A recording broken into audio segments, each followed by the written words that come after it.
الحمدللہ رب العالمین والصلاة والسلام علی محمد الامین فاعوذ باللہ من الشیطان الرجیم بسم اللہ الرحمن الرحیم۔ خواتین و حضرات، سورہ بقرہ کی تمہید میں ہم آیت 35 سے مطالعے کی ابتدا کریں گے۔ اس سے پیچھے بات یہاں تک پہنچ گئی تھی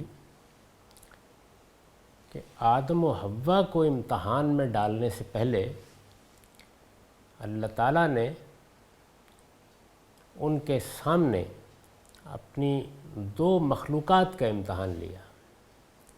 یہ دونوں مخلوقات پہلے سے موجود تھیں، خلقت کے لحاظ سے بہت برتر تھیں، ان کا امتحان لیا اور ان سے یہ کہا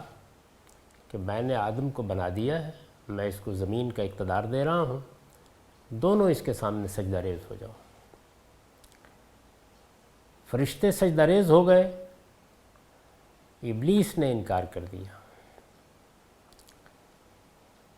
یہ واقعہ اس حقیقت کو آخری درجے میں نمایاں کر دینے کا باعث بن گیا کہ انتہائی برتری رکھنے کے باوجود فرشتوں نے اصل چیز کو نگاہ میں رکھا اور ان سے فروتر ہونے کے باوجود ابلیس اس غلط فہمی میں مبتلا ہوا کہ وہ چونکہ آگ سے بنایا گیا ہے، اس کی خلقت ایک برتر عنصر سے ہوئی ہے، اس وجہ سے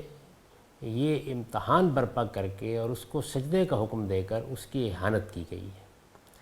چنانچہ وہ انانیت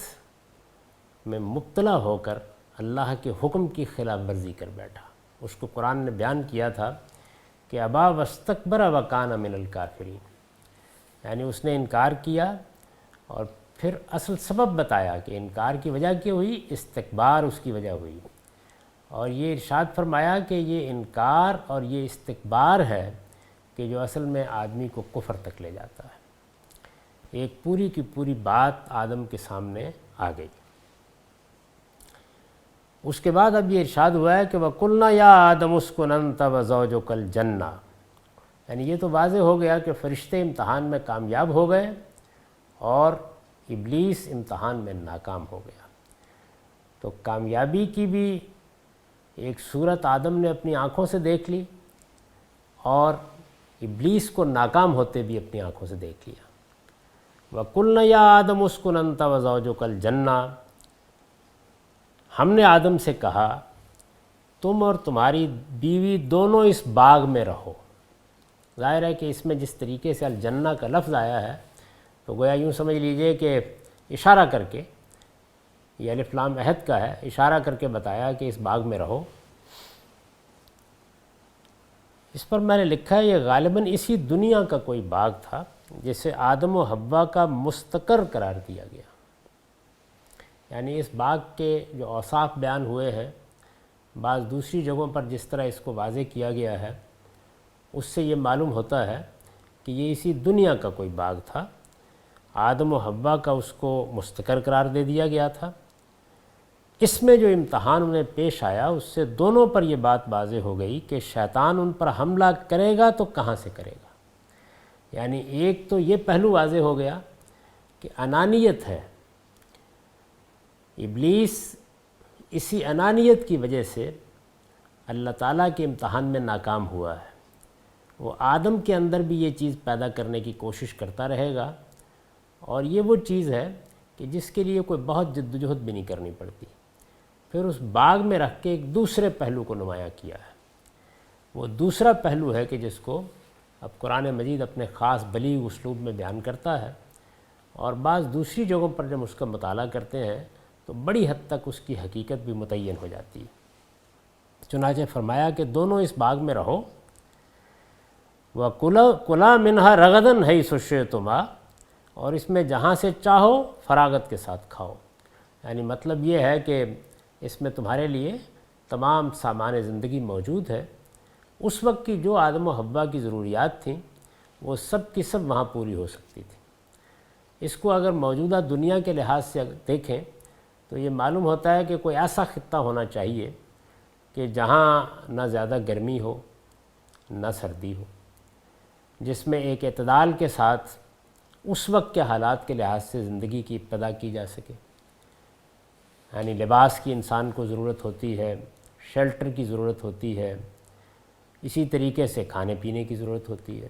تو جو بنیادی تقاضے ہیں جن کے بعد زندگی قائم نہیں رکھی جا سکتی، ان کا اہتمام وہاں موجود تھا، وہاں سے انسان نے زندگی کی ابتدا کی ہے۔ یہ معلوم ہے کہ ابتدائی زندگی کے بارے میں اب ہم نے بھی جو کچھ معلومات حاصل کی ہیں اور دور جدید میں جو کچھ ہم نے زمین کو جانچ پرکھ کر دیکھا ہے یا ماضی کے اندر اتر کر دیکھا ہے، اس سے یہ معلوم ہوتا ہے کہ یہ غالباً افریقہ کا کوئی علاقہ تھا جہاں سے اس کی ابتدا کی گئی، اور وہاں اس طرح کے موسم کے خطے بھی موجود ہیں اور ایسے باغات بھی موجود ہیں کہ جن میں انسان کو یہ بنیادی ضرورتیں میسر ہو جائیں۔ فرمایا اس باغ میں رہو اور اس میں سے جہاں سے چاہو فراغت کے ساتھ کھاؤ۔ یعنی یہ جو اسلوب ہے یہ بتا رہا ہے کہ جو ضروریات تھیں وہ وہاں سب پوری ہو رہی تھیں۔ سورہ طٰہٰ میں اس کی تصویر کھینچ لی ہے کہ یہاں نہ سردی ستائے گی نہ گرمی ستائے گی، نہ دھوپ میں جلنے کا اندیشہ ہوگا نہ سردی میں ٹھٹرنے کا اندیشہ ہوگا، اور یہاں پر بھوک اور پیاس کا بندوبست بھی کر دیا گیا ہے۔ تو پانی بھی وافر موجود ہے، پھل بھی موجود ہیں کھانے کے لیے، اور موسم بھی ایسا ہے کہ جس میں اطمینان کے ساتھ زندگی بسر کی جا سکتی ہے۔ اس طرح کا کوئی باغ ہے جس میں ان سے کہا گیا کہ رہیے۔ وَكُلُوا كُلَا مِنْهَا رَغَدًا حَيْثُ شِئْتُمَا وَلَا تَقْرَبَا هَٰذِهِ الشَّجَرَةَ فَتَكُونَا مِنَ الظَّالِمِينَ۔ ہاں البتہ تم دونوں اس درخت کے قریب نہ جانا، هَٰذِهِ الشَّجَرَةَ، ورنہ ظالم ٹھہرو گے۔ یعنی یہاں پھر ایک اور امتحان برپا ہو گیا، یعنی فراغت کے ساتھ کھاؤ پیو، یہ تمہارے رہنے کی جگہ ہے، اسے تمہارا مستقر قرار دے دیا گیا ہے، اس میں تمام ضروریات کی چیزیں موجود ہیں، لیکن اس درخت کے قریب نہ جانا۔ یعنی ایک پابندی لگا دی گئی۔ یہ درخت کیا تھا؟ میں نے اس پر لکھا ہے کہ سورہ طٰہٰ کی آیت 120 میں اسے شجرۃ الخلد کہا گیا ہے۔ یعنی کہا تو ابلیس نے ہے، لیکن ظاہر بات ہے کہ اس نے بھی کسی رعایت کو ملحوظ رکھ کے یہ لفظ استعمال کیا ہے نا، شجرۃ الخلد، ہمیشگی کا درخت۔ اس سے واضح ہے کہ لفظ شجرہ یہاں مجازی مفہوم میں ہے۔ یعنی قرآن مجید نے سورہ طٰہٰ میں جب ابلیس کی زبان سے یہ بات کہلائی تو اس سے یہ معلوم ہو گیا کہ شجرہ سے مراد دنیا میں جن کو ہم درخت کہتے ہیں وہ نہیں ہے، بلکہ یہاں مجاز ہے۔ مجاز کا مطلب کیا ہے؟ مجاز کا مطلب یہ ہے کہ ہم شیر سے واقف ہیں، وہ ایک جانور ہے، ہم نے اس کو چڑیا گھر میں بھی دیکھا ہے، ہو سکتا ہے بہت سے لوگوں نے جنگل میں بھی دیکھا ہو، لیکن جس وقت ہم یہی لفظ بہادر آدمی کے لیے بولتے ہیں تو یہ اس لفظ کا مجازی استعمال ہوتا ہے۔ جب یہ کہا جاتا ہے کہ وہ شخص تو شیر ہے تو یہاں لفظ شیر مجازی مفہوم میں ہوتا ہے۔ تو میں یہ عرض کر رہا ہوں کہ لفظ شجرہ کو جب آیت 120 میں سورہ طٰہٰ کی آیت 120 میں شجرۃ الخلد کہا گیا تو یہ معلوم ہو گیا کہ یہ مجازی مفہوم میں ہے۔ چنانچہ تورات میں بھی موت و حیات کا درخت یا حیات کا درخت یہ تعبیر اختیار کی گئی ہے۔ شجرۃ الخلد کے لفظ جو معنی ظاہر ہوتے ہیں اور اس درخت کا پھل کھانے کے جو اثرات قرآن کے دوسرے مقامات پر بیان ہوئے، سورہ اعراف میں، سورہ طٰہٰ میں، جب درخت کا پھل انہوں نے کھایا تو کیا ہوا، یا نتیجہ کیا نکلا، اس کو جب ہم پڑھتے ہیں تو یہ دونوں باتیں اس بات کی طرف صاف اشارہ کرتی ہیں کہ اس سے مراد وہی شجرہ تناسل ہے جس کا پھل کھانے کے باعث انسان اس دنیا میں اپنے آپ کو باقی رکھے ہوئے ہے۔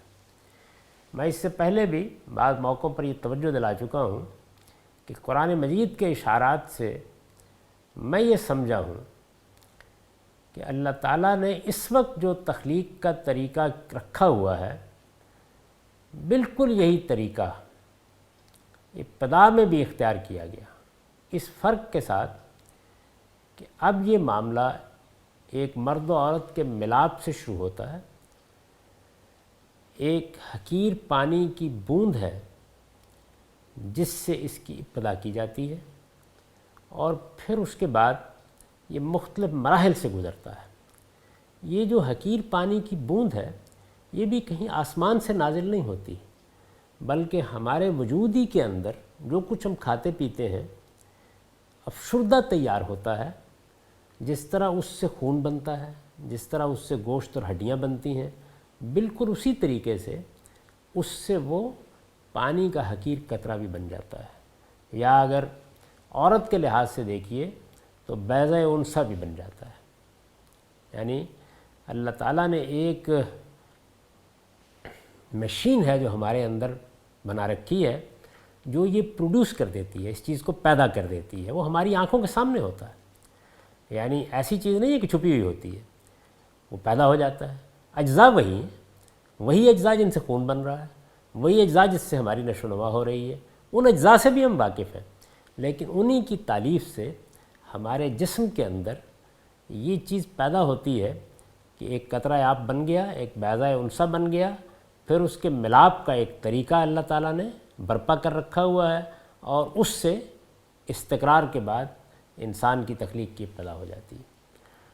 میں یہ کہتا ہوں کہ یہی طریقہ اس وقت بھی اختیار کیا گیا جب انسان کو اولاً بنایا گیا۔ اس وقت ظاہر ہے کہ کوئی ماں باپ نہیں تھے، چنانچہ یہ پروسیس زمین کے پیٹ میں ہوا۔ یعنی اب یہ رحم مادر میں ہوتا ہے، اس وقت زمین کے پیٹ میں ہوا۔ اس کی نوعیت بالکل وہی ہوئی جیسے کہ ہم بعض جانوروں میں دیکھتے ہیں، پرندوں میں دیکھتے ہیں کہ ان کے ہاں ایسا نہیں ہوتا جس طریقے سے رحم مادر میں انسان کا بچہ نشو و نما پاتا ہے یا بعض دوسرے جانداروں کا پاتا ہے۔ ان کے پہلے ایگ بنتا ہے، انڈا بنتا ہے، بیضہ بنتا ہے، اس کے بعد پھر 20-21 دن لگتے ہیں۔ مرغی کے بچے تو نکلتے ہوئے بہت سے لوگوں نے دیکھے ہوں گے کہ جس میں باہر، یعنی ماں کے پیٹ میں نہیں، باہر بچہ وجود پذیر ہوتا، اور پھر اس کے بعد اسی بیضہ میں، اسی انڈے میں نشو و نما پا کر باہر آ جاتا ہے۔ اس سے آپ سمجھ لیجئے کہ یہ جو بیضہ بن جانے کا عمل ہے یہ زمین کے پیٹ میں ہوا، اور اس کو قرآن مجید نے مختلف تعبیروں سے واضح کیا ہے، اور پھر وہاں سے آدم و حوا، میرا رجحان یہ ہے کہ ٹوین توام صورت میں پیدا ہوئے، اور اسی سے وہ تعبیر لوگوں کے ہاں رائج ہو گئی کہ حوا کی پیدائش آدم کی پسلی سے ہوئی ہے۔ یہ جو پہلا مرحلہ ہے، اس کے بعد قرآن کہتا ہے کہ دوسرے مرحلے میں ہم نے اس پروسیس کو ختم کر دیا اور انسان کی پیدائش کے لیے ایک دوسرا طریقہ اختیار کیا۔ اس طریقے سے اب ہم واقف ہیں۔ یہ شجرہ تناسل ہے، یعنی اس سے ایک درخت پھوٹتا ہے۔ اسی وجہ سے آپ شجرہ کا لفظ استعمال کرتے ہیں مجازی طور پر، جو شجرہ نسب ہوتا ہے۔ یعنی گویا انسان اپنی نسل جب پیدا کرتا ہے تو اس میں بھی ایک پروسیس ہے، ایک طریقہ ہے جو اختیار کیا جاتا ہے، اور پھر اس کے بعد انسان کو اس سے ابدیت حاصل ہوتی ہے۔ یعنی انسان نے اپنی زندگی کی ابتدا کی تو بہرحال موت آنا تھی، ایک دن اسے چلا جانا تھا۔ یہی چیز ہے کہ جس نے اب تک اسے ہزاروں سال بعد بھی باقی رکھا ہوا ہے، تو اس وجہ سے اس کو ہمیشگی کا درخت کہا ہے۔ یعنی یہ وہ طریقہ ہے جو انسان اختیار کرتا ہے، اور اس طرح اپنی اولاد کی صورت میں اپنے آپ کو باقی رکھے ہوئے ہے۔ ابلیس اس بات سے واقف تھا، اس وجہ سے اس نے اس کے لیے شجرۃ الخلد کا لفظ استعمال کیا۔ یہ بات اگر اس دراز نفسی سے واضح ہو گئی کہ پہلے کیا طریقہ اختیار کیا گیا اور اب کیا اختیار کیا گیا، تو ظاہر ہے کہ اس دوسرے طریقے کی ابتدا آدم و حوا سے ہوئی ہے۔ یعنی جو مخلوقات پیدا ہو چکی تھیں ان میں سے 2 کا انتخاب کر کے ان کو پھر اس طریقے سے آگے اپنی نسل بڑھانے کے لیے کہا گیا ہے۔ یہ کیسے ہوا ہوگا؟ یہ وہ چیز ہے جس کو ان استعاروں سے اور اس تعبیر سے قرآن مجید نے یہاں واضح کیا ہے۔ یعنی ان سے کہا گیا کہ کھاؤ پیو، اور دنیا کے اندر انسان کو جتنی احتیاجات ملائق ہوتی ہیں ان کو ہم کہتے ہیں کہ یہ تو انسان کی جبلی تقاضے ہیں۔ انہی جبلی تقاضوں میں سے ایک تقاضا جنس کا تقاضا بھی ہے، اس پر پابندی لگا دی گئی۔ بالکل اسی طرح جس طرح میاں بیوی کے معاملے میں بھی، وہ دونوں میاں بیوی تھے، میاں بیوی کے معاملے میں بھی رمضان کے روزوں میں اللہ تعالیٰ کی طرف سے پابندی لگا دی جاتی ہے۔ تو یہ چیز جو ہے، یہ جب سورہ اعراف کو ہم پڑھیں گے اور سورہ طٰہٰ کو پڑھیں گے تو جو اثرات ہوئے ہیں اور جس طریقے سے قرآن مجید نے اس کو بیان کیا ہے اس سے بالکل واضح ہو جائے گی۔ اس سے مراد وہی شجرہ تناسل ہے جس کا پھل کھانے کے باعث انسان اس دنیا میں اپنے آپ کو باقی رکھے ہوئے ہے۔ یعنی یہ ایک مجازی تعبیر ہے کہ انسان اصل میں یہی کرتا ہے، یہ جنسی تعلق ہے جس کا نتیجہ یہ نکلتا ہے کہ پھر بچے پیدا ہوتے ہیں اور انسان کو ایک طرح کا دوام حاصل ہوتا ہے۔ لیکن آج بھی دنیا میں اس کے لیے سب سے بڑی آزمائش اگر کوئی ہے تو یہی درخت ہے۔ یعنی ایک چیز انانیت ہے، انسان کو ایک شخصیت دی گئی ہے، اس سے انانیت کے داعیات پیدا ہوتے ہیں، اس کو پہلے واضح کیا۔ دوسری چیز کیا ہے؟ دوسری چیز جنس۔ اگر آپ دیکھیے تو سارا امتحان انہی دو چیزوں کے گرد گھومتا ہے۔ علم کا امتحان زیادہ تر پہلی چیز کے گرد اور عمل کا امتحان زیادہ تر دوسری چیز کے گرد۔ لیکن آج بھی دنیا میں اس کے لیے سب سے بڑی آزمائش اگر کوئی ہے تو یہی درخت ہے۔ سورہ اعراف کی آیت 27 سے معلوم ہوتا ہے کہ شیطان سب سے بڑھ کر اسی کو فتنے کا ذریعہ بناتا ہے۔ اس نے پہلی مرتبہ بھی کامیابی یہیں سے حاصل کی، اور اب بھی قرآن مجید نے ہم کو سورہ اعراف میں بتایا ہے کہ وہ یہیں سے حملہ آور ہوتا ہے۔ اللہ تعالیٰ نے میاں بیوی کو ایک دوسرے کے لیے لباس قرار دیا۔ سورہ اعراف میں یہ فرمایا ہے کہ تم ایک دوسرے کا لباس ہو، اور انہیں اجازت دی کہ وہ یہ لباس پہن کر اس درخت کا پھل کھائیں، لیکن شیطان ہمیشہ انہیں اس لباس کے بغیر ہی اس کا پھل کھانے کی ترغیب دیتا رہتا ہے۔ یعنی میاں و بیوی کو لباس سے تعبیر کر کے یہ بتایا کہ یہ پردہ ہے جس کے اندر یہ تعلق پیدا ہونا چاہیے، لیکن شیطان یہ چاہتا ہے کہ وہ اتروا دے۔ چنانچہ وہاں الفاظ ہی یہی ہیں کہ اس کی پہلے دن سے یہ کوشش ہے کہ وہ لباس اتروا دے۔ چنانچہ اللہ تعالیٰ نے فرمایا کہ ہم نے یہ کہا کہ اس باغ میں رہو اور اس میں سے جہاں سے چاہو فراغت کے ساتھ کھاؤ، وَلَا تَقْرَبَا هَٰذِهِ الشَّجَرَةَ، لیکن اس کے قریب نہیں جاؤ گے، فَتَكُونَا مِنَ الظَّالِمِينَ، اور اگر تم نے ایسا کیا تو ظالم ٹھہرو گے۔ اب شیطان آیا، فَأَزَلَّهُمُ الشَّيْطَانُ عَنْهَا، پھر شیطان نے ان کو وہاں سے پھسلا دیا۔ یہاں ظاہر ہے کہ شیطان سے مراد وہی ابلیس ہے۔ بعض دوسرے مقامات سے یہ بات واضح ہو جاتی ہے، چنانچہ میں نے لکھا ہے کہ اس سے مراد وہی ابلیس ہے جس کا ذکر اوپر کی آیات میں ہوا ہے۔ اس نے پھسلانے کے لیے کیا طریقہ اختیار کیا؟ یہ قرآن مجید کے دوسرے مقامات سے واضح ہو جاتا ہے کہ اس نے آدم و حوا سے کہا کہ حیات جاوداں اور ابدی بادشاہی کا راز اسی درخت کے پھل میں ہے جس سے تمہیں محروم کر دیا گیا ہے۔ یہ بات اپنے اندر ایک بڑا وزن رکھتی ہے۔ یعنی اس نے یہ بتایا کہ اگر تم موت سے بچنا چاہتے ہو، جاوداں زندگی پانا چاہتے ہو، ہمیشہ کی زندگی پانا چاہتے ہو، اور ابدی بادشاہی کی تمنا رکھتے ہو، ملک لا یبلا یہ الفاظ آئے ہیں، تو پھر اس درخت کا پھل کھاؤ۔ ظاہر ہے کہ اس میں ایک حقیقت بھی تھی، اور اس حقیقت کو اس نے تزئین کر کے یہ صورت بھی دے دی۔ چنانچہ اس ترغیب سے وہ اس پھل کی طرف متوجہ ہوئے، یعنی اس نے متوجہ کرنے کا کام کیا۔ اس کو آپ بالکل ایسے قیاس کیجئے کہ جس طریقے سے جب انسان پیدا ہوتا ہے تو اس کی بھوک کی جبلت، پیاس کی جبلت تو فوراً اپنے تقاضے پیدا کر لیتی ہے، لیکن جنس کے ساتھ یہ معاملہ نہیں ہوتا۔ ایک وقت آتا ہے جس کے بعد اس کے داعیات نشونما پانا شروع کرتے ہیں۔ اس وقت گرد و پیش کے ماحول سے ترغیبات ملتی ہیں اور انسان اس جانب متوجہ ہوتا ہے۔ یہ اس جانب متوجہ ہوتا ہے، یہ وہ چیز ہے کہ جو پھر بعد میں اس کو تجربے پر آمادہ کرتی ہے۔ تو ابلیس نے پہلا کام کیا، اس نے متوجہ کر دیا۔ چنانچہ اس ترغیب سے وہ اس پھل کی طرف متوجہ ہوئے، یعنی وہ وجود پذیر ہو چکے تھے۔ پیدا ہونے کے بعد بالکل یوں ہی سمجھیے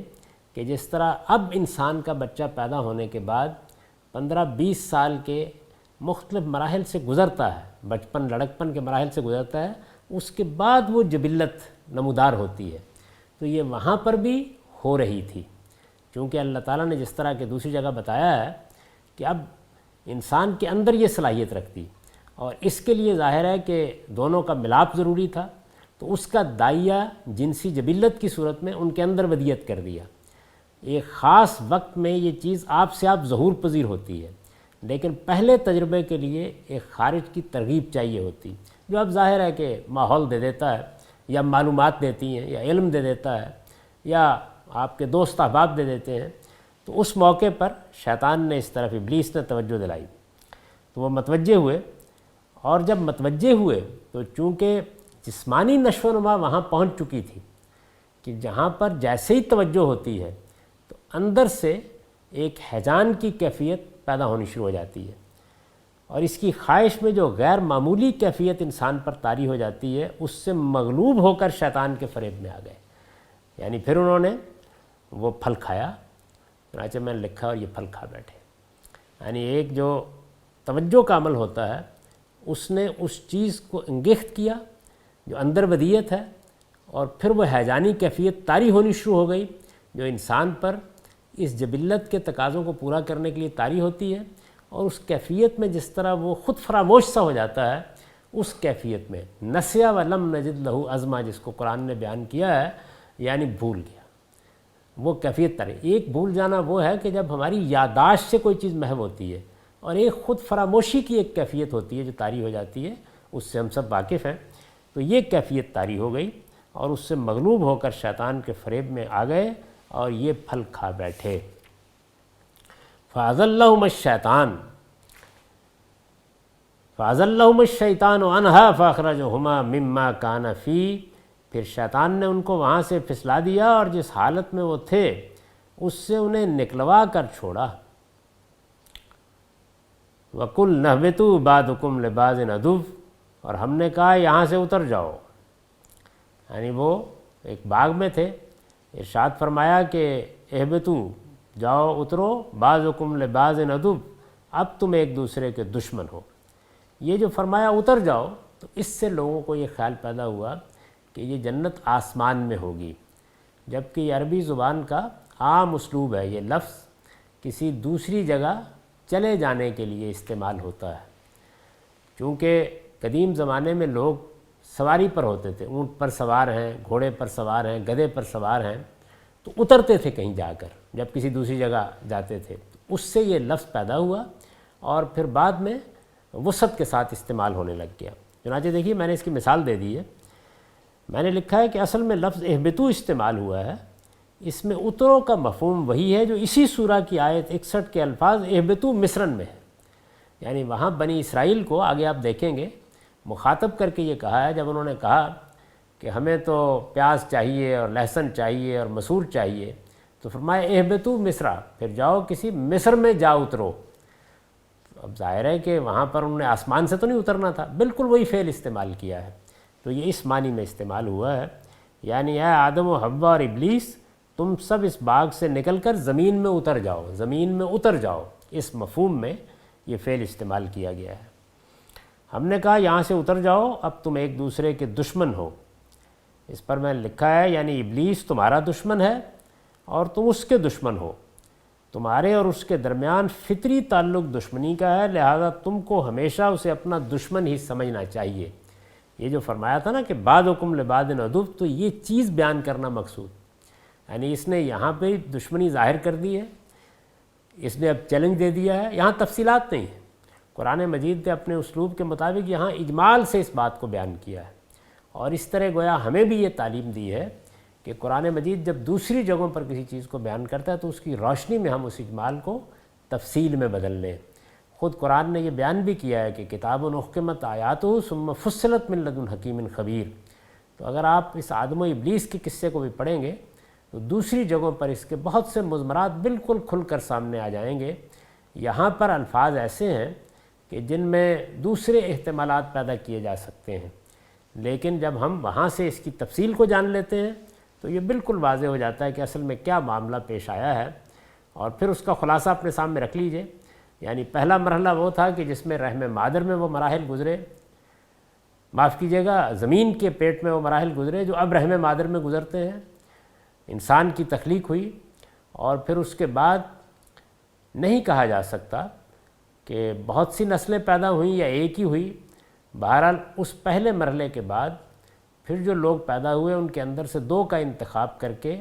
اللہ تعالیٰ نے ان کے اندر یہ چیز بدیت کر دی کہ وہ اپنی نسل خود پیدا کر لیں، اور پھر وہ انسانی شرف انہیں عطا ہوا۔ یعنی اسی سے یہ بالکل واضح ہو جاتا ہے کہ انسان کے اوپر ایک حیوانی دور بھی گزرا ہے، اور وہ حیوانی دور وہی ہے کہ جب اسے براہ راست زمین کے پیٹ سے پیدا کیا گیا۔ چنانچہ اس وقت بھی ہمارے ہاں فوسلز کا جو ریکارڈ متحجرات کا دستیاب ہوتا ہے، اور اس میں انسان کی تخلیق کے مختلف مراحل سمجھنے کی کوشش کی جاتی ہے، اگر یہ روشنی سامنے ہو تو بہت آسانی سے انسان اندازہ کر سکتا ہے کہ وہ حیوانی دور میں کیا صورت پیدا ہوئی اور کیوں وہ حیوانی دور گزرا۔ قرآن مجید نے اس کو بیان کر دیا ہے۔ چنانچہ اب بھی ماں کے پیٹ میں یہی ہوتا ہے کہ زندگی کی ابتدا ہوتی ہے، اور اس کے بعد جیسے کہ روایتوں میں بھی آیا ہے اور قرآن کے اشارات سے بھی معلوم ہوتا ہے، 120 دن سے پہلے حیوانی زندگی ہوتی ہے، پھر اس کو اللہ تعالیٰ روح پھونک کر وہ چیز دیتے ہیں جس کو انسانیت سے تعبیر کیا جاتا ہے، اور پھر وہ سمیع و بصیر بن جاتا ہے۔ اس وقت بالکل یہی طریقہ اختیار کیا گیا، یعنی حیوانی نسلیں پیدا ہو گئیں، پھر ان کے اندر سے 2 کا انتخاب کر کے ان کے اندر روح پھونکی گئی، اور اس وقت ان میں یہ صلاحیت بھی پیدا ہو چکی تھی کہ وہ اپنی نسل آپ پیدا کر دیں، جس طرح کی دوسری جگہ بیان کیا گیا ہے۔ اور اس طرح آدم و حوا ہی پہلے انسان ہے، یعنی اس میں کوئی شبہ نہیں ہے، انسان پہلے وہی ہے، لیکن اس سے پہلے انسان کا حیوانی وجود کئی صورتوں میں نمودار ہو چکا تھا۔ پھر شیطان نے ان کو وہاں سے پھسلا دیا، اور جس حالت میں وہ تھے اس سے انہیں نکلوا کر چھوڑا۔ وَقُلْنَا اهْبِطُوا بَعْضُكُمْ لِبَعْضٍ عَدُوٌّ، اور ہم نے کہا یہاں سے اتر جاؤ، اب تم ایک دوسرے کے دشمن ہو، ایک دوسرے کے دشمن ہو، اس کو میں نے واضح کر دیا ہے۔ وَلَكُمْ فِي الْأَرْضِ مُسْتَقَرٌّ وَمَتَاعٌ إِلَىٰ حِينٍ، اور تمہیں اس خاص وقت تک زمین پر ٹھہرنا ہے اور وہیں گزر بسر کرنی ہے۔ یعنی اب وہ اصل مرحلہ شروع ہو گیا۔ پہلے سجدہ کرایا گیا تو بتا دیا گیا کہ ایک انانیت کا امتحان ہے، تمہیں بھی اپنی سطح پر اس سے دوچار ہونا ہے، اور یہ امتحان ہے کہ جو حق کے راستے میں سب سے بڑی رکاوٹ بنے گا، اور اگر اس میں نگاہ اصل حقیقت پر ہوگی جس طرح کے فرشتوں نے نگاہ رکھی تو کامیاب ہو گئے، اور اگر استکبار میں مبتلا ہو گئے تو پھر وہی کچھ ہوگا جو شیطان کے ساتھ، ابلیس کے ساتھ ہوا ہے۔ چنانچہ دوسری جگہ واضح کر دیا ہے کہ یہ استکبار ہے جو اصل میں جہنم میں لے جانے کا باعث بنے گا، اور یہ بات بھی واضح کر دی ہے کہ اللہ تعالیٰ کے قانون کے مطابق سوئی اونٹ کے ناکے میں سے داخل ہو سکتی ہے، اونٹ سوئی کے ناکے میں داخل ہو سکتا ہے، لیکن کوئی مستکبر، کوئی تکبر کرنے والا جنت میں نہیں جا سکتا۔ اونٹ سوئی کے ناکے میں داخل ہو سکتا ہے۔ ظاہر ہے کہ یہ تعلیق بالمحال کا اسلوب ہے، یعنی یہ محال بات تو فرض کی جا سکتی ہے، لیکن یہ نہیں مانا جا سکتا کہ کوئی مستکبر جنت میں چلا جائے گا۔ سیدنا مسیح علیہ السلام نے اسی کو بیان کیا ہے انجیل میں کہ دولت مند جنت میں نہیں جا سکتا۔ اس کی وجہ یہ ہے کہ استکبار پیدا کرنے کا ذریعہ بالعموم دولت بنتی ہے، لیکن حسن بھی بنتا ہے، علم بھی بنتا ہے، اور بہت سی دوسری چیزیں بھی بنتی ہیں۔ قرآن مجید نے اصل لفظ استعمال کیا ہے، تو فرمایا کہ اب اصل اسکیم شروع ہو گئی، یعنی اس کے بعد یہ بتا دیا گیا کہ جو کچھ یہاں پر تمہیں الہام کرنا تھا، یہ وہ پہلی تعلیم ہے جو انسان کو دی گئی، یعنی اس باغ میں رکھ کر یہ حقائق واضح کر دیے گئے۔ اور آپ یہ دیکھیے کہ اصل فلسفہ، اصل حکمت جس پر سارا دین مبنی ہے، وہ عملی مظاہرے کے ذریعے سے واضح کر دیا گیا، اور اس وقت انسان جس صورتحال میں تھا اس میں اس سے بہتر کوئی تعلیم دینے کا طریقہ نہیں ہو سکتا تھا۔ چنانچہ وہاں رکھ کر یہ تعلیم دے دی گئی، اور اب بتایا گیا کہ اب تم دنیا میں جاؤ، اب زندگی کی ابتدا کرو، وہ مقصد اب سامنے ہے جس کے لیے تم کو پیدا کیا گیا ہے۔ فَتَلَقَّىٰ آدَمُ مِن رَّبِّهِ كَلِمَاتٍ فَتَابَ عَلَيْهِ إِنَّهُ هُوَ التَّوَّابُ الرَّحِيمُ، پھر آدم نے اپنے پروردگار سے توبہ کے چند الفاظ سیکھ لیے، یعنی آدم سے غلطی ہوئی تھی، اللہ کی نافرمانی ہوئی تھی، ایسے ہی جیسے کوئی روزے کی حالت میں بیوی کے پاس چلا جائے، یہی صورت ہو گئی تھی۔ تو اللہ تعالیٰ نے آدم کے اندر ندامت کے جذبے کو دیکھ کر، رجوع کو دیکھ کر یہ عنایت فرمائی کہ اب کس طرح میرے حضور میں وہ استغفار کرے، تو توبہ کے الفاظ بھی القاء کر دیے، وہ پہلا الہام بھی ہو گیا۔ فَتَلَقَّىٰ آدَمُ مِن رَّبِّهِ كَلِمَاتٍ فَتَابَ عَلَيْهِ، پھر آدم نے اپنے پروردگار سے توبہ کے چند الفاظ سیکھ لیے، اور ظاہر ہے کہ اتنی بات مقدر ہے کہ ان کے ذریعے سے توبہ کی۔ اس پر میں نے لکھا ہے کہ اس سے اللہ تعالیٰ کی سنت معلوم ہوتی ہے۔ توبہ کے چند الفاظ سیکھ لیے، اس سے اللہ تعالیٰ کی سنت معلوم ہوتی ہے کہ انسان جب گناہ کر لینے کے بعد ندامت اور شرمندگی کے ساتھ اپنے پروردگار کی طرف متوجہ ہوتا ہے تو وہ نہ صرف یہ کہ اسے توبہ کی توفیق دیتا ہے بلکہ اس کے لیے موزوں الفاظ بھی اس کے دل میں ڈال دیتا ہے۔ آدم علیہ السلام کو جو الفاظ اس موقع پر اللہ تعالیٰ نے سکھائے وہ سورہ اعراف کی آیت 23 میں بیان ہوئے، یعنی اپنے نفس پر ظلم ڈھانے کا اعتراف ہے، اور اللہ تعالیٰ کے حضور گزارش ہے کہ وہ معاف فرما دے۔ اس کے آگے کچھ اور حقائق ہیں جو بیان ہوئے ہیں اور وہ تفصیلی تجزیے کا تقاضا کرتے ہیں، ان کی طرف ہم اگلے درس میں بڑھیں گے۔ اس وقت میں خلاصہ کیے دیتا ہوں بات کا، یعنی اللہ تعالیٰ نے جو طریقہ اختیار کیا وہ یہ کہ پہلے ایک امتحان برپا کیا، اس سے فرشتوں کو اور جنات سے کو گزارا، اور یہ حقیقت واضح کر دی، یعنی یہ پہلی تعلیم ہے جو آدم کو دی جا رہی ہے، آدم و حوا کو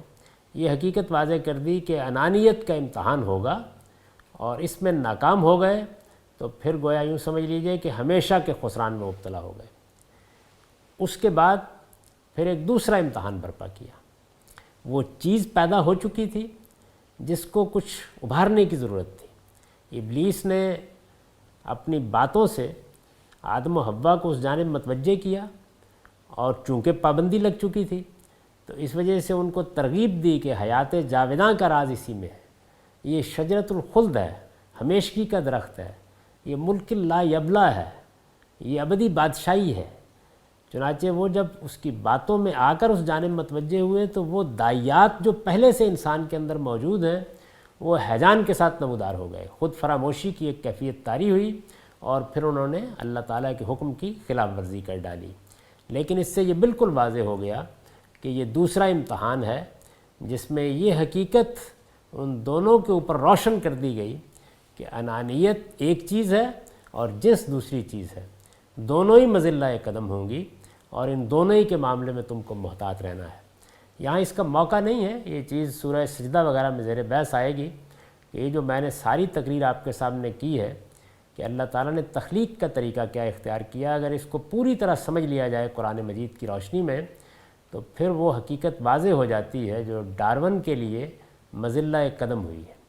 یعنی انسان اور دوسری مخلوقات کے مابین جو مشابہت اللہ نے رکھی ہے، اس لیے کہ خالق ایک ہے، ایک یہ چیز مذلہ قدم ہوئی، اور دوسرے یہ کہ بہرحال انسان کے اوپر کچھ مرحلے گزرے ہیں، وہ کس طرح گزرے ہیں دوسری مخلوقات پر بھی گزرے ہوں گے، لیکن انسان پر بالخصوص یہ مراحل گزرے ہیں کہ اس کے حیوانی وجود کا پہلے نشو و نما ہوا ہے، اس کے بعد اس کے اندر اپنی نسل آپ پیدا کر لینے کی صلاحیت ودیت ہوئی ہے، اور پھر ان کے اندر سے اللہ تعالیٰ نے آدم و حوا کا انتخاب کر کے ان کو وہ چیز دی ہے جس کو ہم انسان کہتے ہیں۔ اس سے پہلے وہ ایک حیوانی وجود تھا، اور یہ اس کے دوسرے پہلو کا پہلا مظاہرہ ہے، یعنی وہ گفتگو کی گئی، انہیں بتایا گیا کہ تمہیں اللہ نے کیا شرف بخشا ہے، ان کی ذریت سے ان کا تعارف کرایا گیا۔ جب وہ انسانیت کا شرف حاصل کر چکے تو یہ حقائق واضح ہوئے، اور پھر یہ چیز جو ان کے اندر پیدا ہو چکی تھی اس کا بھی ظہور ہو گیا،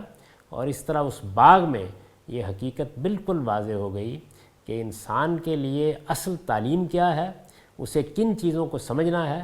اس کے لیے کیا چیزیں مذلہ قدم ہوں گی، اسے کس امتحان میں ڈالا گیا ہے، وہ کس کس صورت میں پیش آئے گا۔ یہ جو کچھ بعد میں الہام ہوا، ظاہر ہے کہ آدم علیہ السلام کو پیغمبر بنا دیا گیا، پھر نبیوں کا سلسلہ شروع ہوا، پھر کتابیں نازل ہوئیں، یہ جو کچھ بعد میں ہوا ہے یہ اصل میں اس تعلیم ہی کا نتیجہ ہے۔ وہ تعلیم بنیاد ہے، اس کی حیثیت فلسفے اور حکمت کی ہے، وہاں سے بات شروع ہوئی ہے، اور پھر اس کے بعد اس سے جو نتائج نکلتے ہیں اور اس کے جو تقاضے پیدا ہوتے ہیں وہ سب وحی کے ذریعے واضح کیے جاتے رہے ہیں۔ ان آیات کا اب سادہ ترجمہ سن لیجئے۔ ارشاد فرمایا ہے،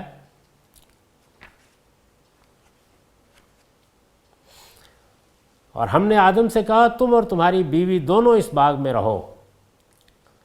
اور ہم نے آدم سے کہا تم اور تمہاری بیوی دونوں اس باغ میں رہو اور اس میں سے جہاں سے چاہو فراغت کے ساتھ کھاؤ،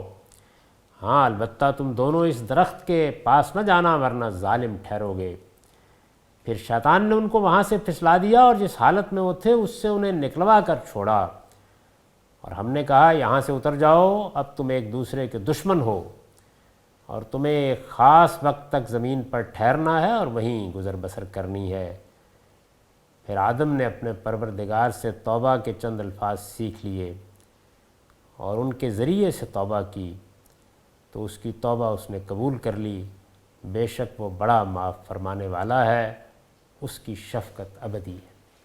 اقول قولی ھذا واستغفر اللہ لی ولکم ولسائر المؤمنین۔